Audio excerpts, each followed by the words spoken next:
So you feel like he's with you now? Oh yeah, absolutely. Absolutely. So then all the other stuff, He, that doesn't matter. this is another true story. Kimberly, I've been trying to push. I don't have any. I've been trying to push. There's a cancer drug. I got involved in helping a cancer drug advance 20 years ago, from a business standpoint. And this is a true story. The first time I spoke about my brother was they'd asked me to speak to the business students about what I know now I wish I'd known when I started my career.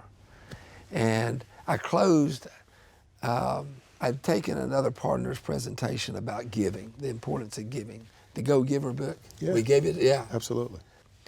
And so I decided, and I was led to do it on the morning of the presentation. I had a picture of us as my brother. So, and because I wanted to convey, you don't measure off of it, just what you were saying. So I put up that last slide, and they think it's the last slide.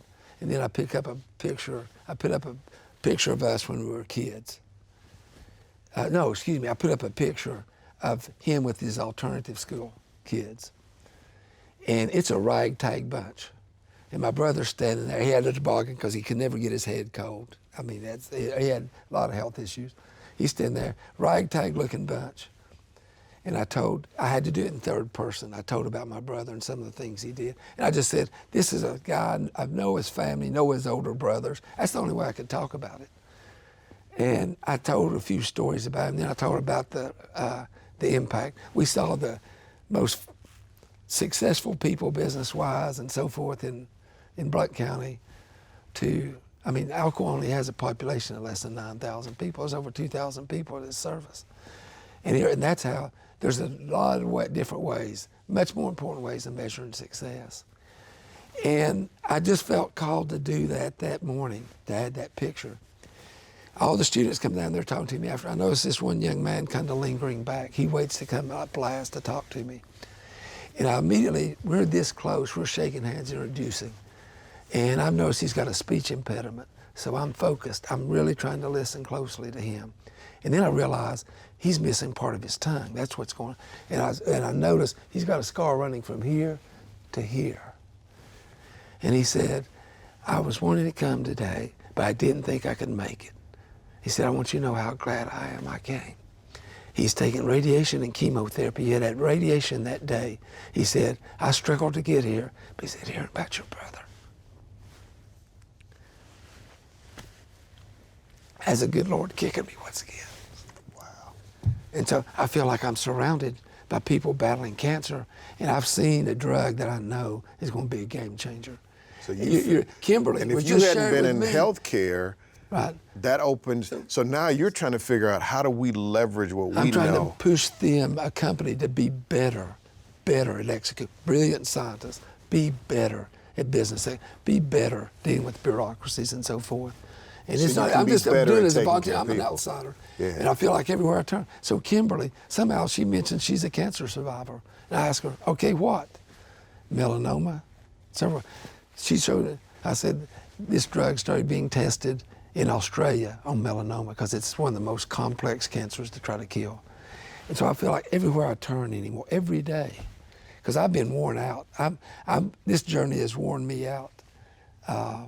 And you ask how you get restored. A Rick Warren message one morning is like personally delivered. You meet a Kimberly, you meet I know, and the reason is I know what that young man's going to face the rest of his life. My brother Dennis, his head had kids called it bumpy. It was lumpy because all the incisions, the different ways that had to go in. So his forehead had ridges all in it and so forth. And kids, they notice it. And so he had that the rest of his life. But he used it to his advantage. With kids, he'd put them at ease. Say, you want to rub it or whatever. And so that kid, when he heard about my brother, it's like, he said, you've given me hope. And that's what you're living for now. Yeah. Well, that's good. Well, thank you for sharing his story with us, because his story is the great story of possibility. Oh, yeah. It's much better than mine. Thank you for being here, brother. Sorry. Love you, man. No. I still. Yeah. But yeah, he's here. Yeah. Right now. Yeah. So people think something impossible. We see you, Mr. P. That's right. You got it. Thank you for got being it. here today. Thank you. Let me have one of those too. One of those tissues. Yeah. Thanks for being bold enough to take me there, because literally, it's been just over a week. We do scholarships in his memory every year, and I can't hardly get them. I can't hardly get the announcements out.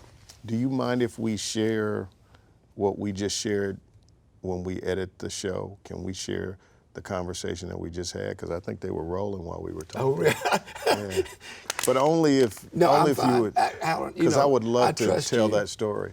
If you can help me get his story out, Done. you're welcome. And if somebody needs the story of the hiccups, I promise you I'm not exaggerating one bit.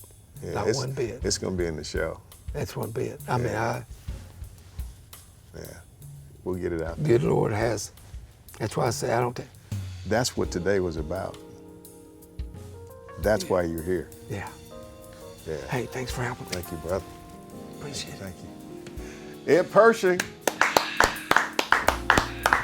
Thank you all. Wow.